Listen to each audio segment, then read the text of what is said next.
Hi, it's Elizabeth. Welcome to my fireside chat.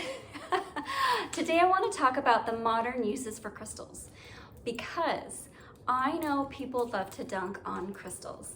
I've experienced this personally where it's kind of like, you get the eye roll and they're like, oh, you're one of those people. So let's talk about how crystal technology is being used right now every day, and you might not even be aware of it.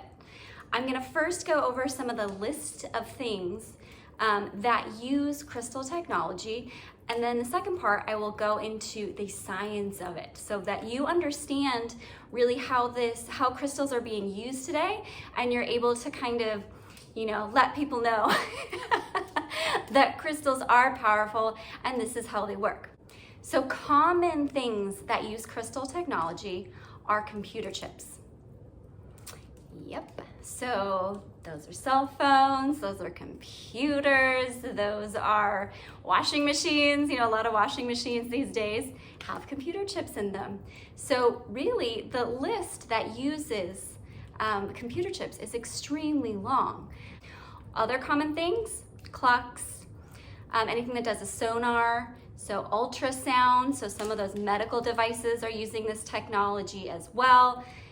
Microphones and actually acoustic applications for like guitar, like electric guitar, is using crystal information. What else? Oh, a really common one is lighters. So anything like an appliance also that like a barbecue or a gas stove or things like that also uses crystal technology. So these are the most common.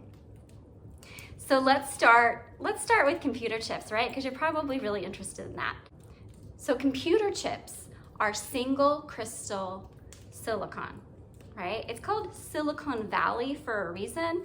In fact, we are so-called living in the Silicon Age because of how this technology has transformed our lives so quickly, right? So silicon, what is single crystal silicon, right? Well, this is a material and it's used for the computer chip. And it's fundamental in order for the technology to work, right? So that's really, really important. The other thing I want to talk about is when you have crystals like quartz and tourmaline and topaz, for example, they are what's known as piezoelectric.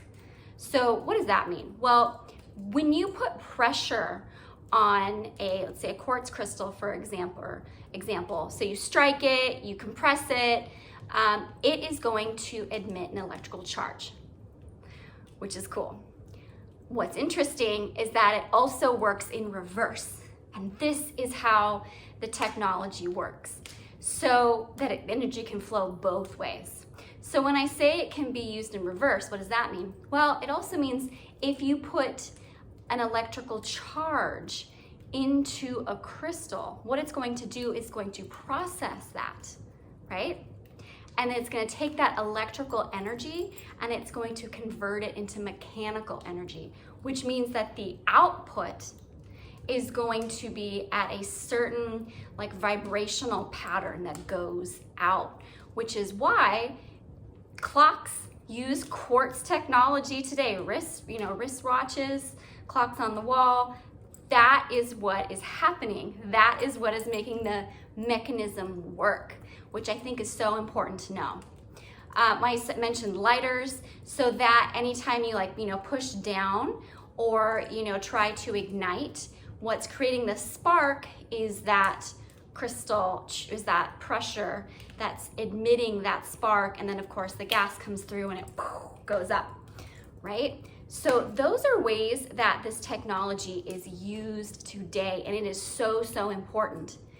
The thing that I think people miss, and I think this part is really important, so I hope you'll continue to listen, is that if you buy a crystal and your intention is I'm buying this crystal for X, Y, and Z, right? Because crystals can be used for manifestation and all sorts of things. Let's say you buy a crystal that calls to you, place it in your home, and you go, okay, great, it's gonna bring it to me.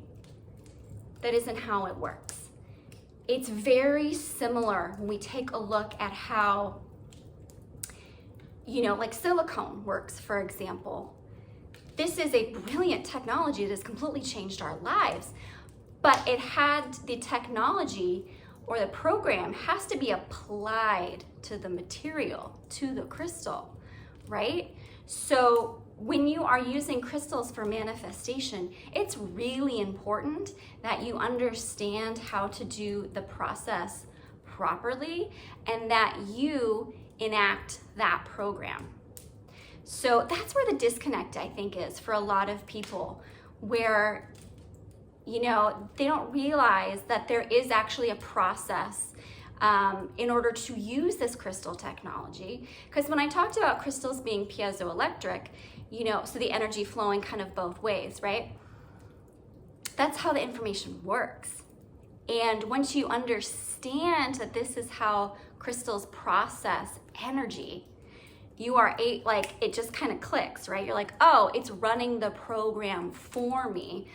But you have to make sure that you are going through all the important steps for it. So I hope that is helpful.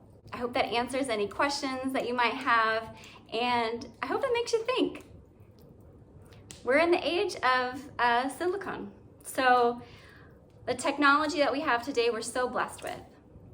So thank you so much for watching. I really appreciate it. Please let me know if you have any questions, and I hope this video finds you well. Bye.